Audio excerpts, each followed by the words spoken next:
Hi, and welcome to the February edition of Technology and. Technology and is a little series I've started where I talk about technology and share something else that I really love and that I think you'll enjoy as well. So, last edition was Technology and Puppies, which who doesn't love puppies? So, if you would like to check out that video, I'll be sure to provide a link to it. Today I'm going to share a little history on my technology background that might enlighten you on your journey to a technology career or along your existing journey, and talk about tea. Why not, right? And by the way, I'm having green tea, which I actually have every morning, and I will admit it is not the best tasting thing, but I know it's really good for me, and I've kind of acquired a taste for it. And if you're wondering where this teacup is from, this is actually my favorite, and it is from Grace's Ware. I want to say I got this one at maybe a Home Goods or a TJ Maxx, something like that. And what's really cute is that I have this matching teapot that has the same design of little dragonflies and beetles and flowers, and this is from, of course, the same brand. And I love to, of course, I don't really heat up my water in this because I'm really worried actually that it's gonna crack. But what I typically do is use my electric tea kettle to heat up the water and then pour it in here and then use this to pour into my teacup. I know that's a little bit of an added process, but as part of my morning ritual, that is something that I love to do. And I will show you one other teapot I really think is cute. It's this little elephant teapot. And this is also from Grace's Teaware, and I just love the design. I don't use this one as much, but I have held on to it for a couple of years now. I just love the little elephant feet, and the trunk is the spout, and you've got this little handle back here.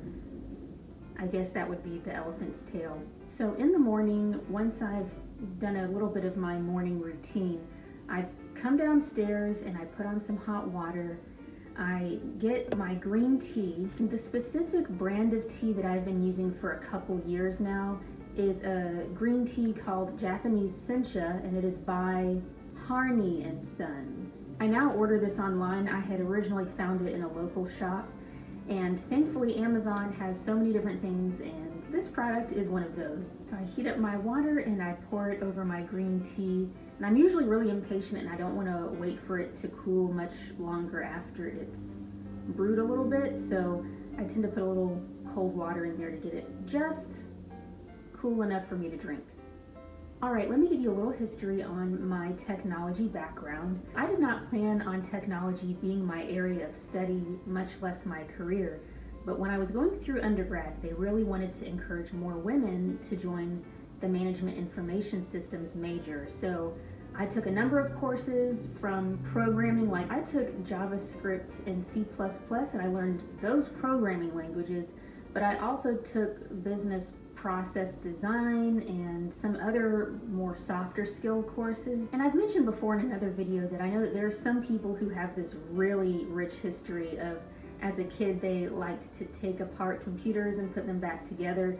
That wasn't quite me. I do remember the first computer my family owned and playing Oregon Trail. I also remember at the private school I attended, they had this computer class where you played math games on the computer. So I am one of those which you would consider a digital native in that sense, but I was not so ingrained in technology like you sometimes hear other people were. I went through my undergraduate studies and really enjoyed everything that I learned. The people were great, the professors and the students.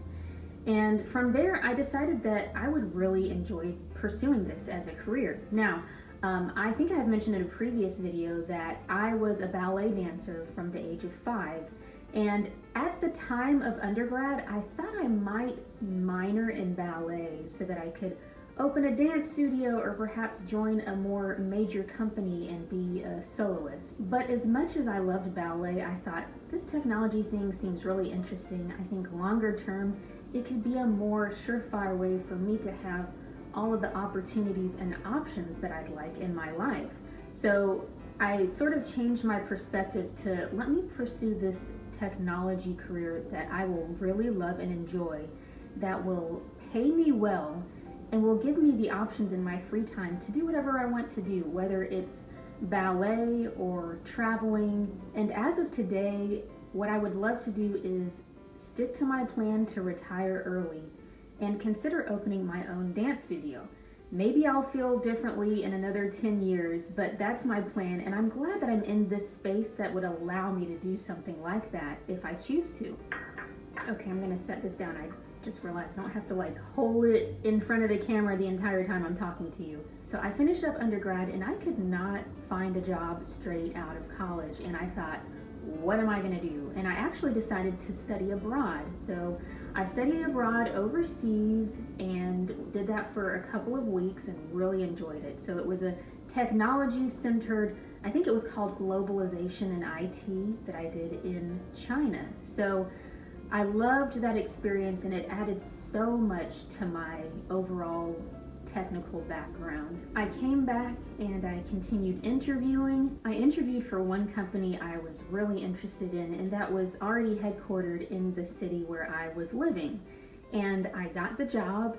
My very first job was as sort of an IT business analyst, supporting a lot of HR applications. So I did that, and actually in the midst of beginning that role, I decided to continue my education and get a postgraduate degree. So I studied my Master of Internet Technology for another 2 years in the evenings. It was on Tuesdays and Thursdays from 6 to 9, something like that. So I was able to do that in the evenings while I was still doing my day job. So I did that for about 2 years, and in the midst of that, I continued on my career path, and I moved on to another business analyst role that was another step up, and I was supporting a different area besides HR. I did that for a while, and then one of our project managers actually left the company, and I had to step into the role of project manager while also being a business analyst, which is probably less than ideal, but I had to step up to the challenge, kind of put my feet to the fire, one of those sink or swim situations, and I did my absolute best. I did not have a project management certification, but I did my best with what I had and with the knowledge that I had. So I did that for a few years, and then I had an opportunity to move to a completely different department.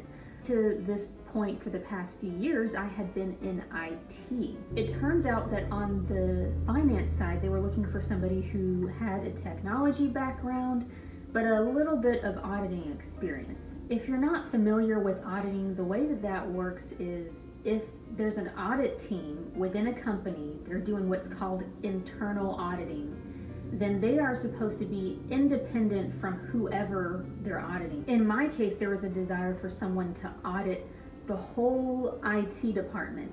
So obviously I could not sit in the IT department if I was supposed to be this independent, unbiased source. So instead, this role would sit in the finance department with that overall internal audit team. So that's what I did. I served as an auditor for the entire IT department for a couple of years. So I loved that job. It allowed me to travel within the United States and other really interesting areas.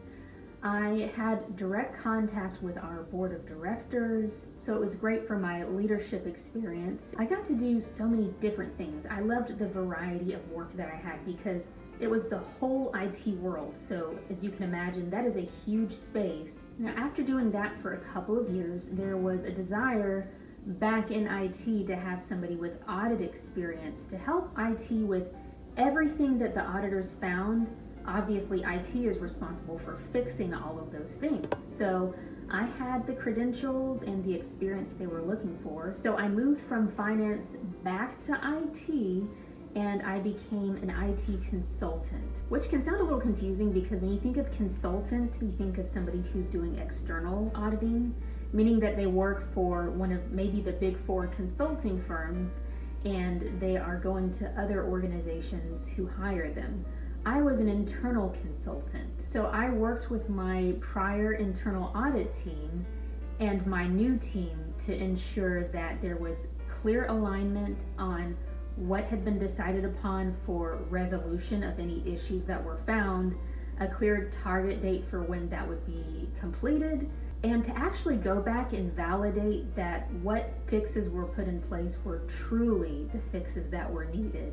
So again, I did that role for a couple of years, and then the enterprise architecture team had an opportunity that I was so grateful for and did for a little while, but I ended up moving into a cybersecurity role, which was similar to the one that I moved back to IT for from my finance IT auditor role. So a little bit all over the place, definitely not the path that I expected to go, but was actually so much better than what I could have ever imagined. Feel free to let me know if you have a favorite tea, and if you drink tea every day, or if this is more or less a special treat on occasion.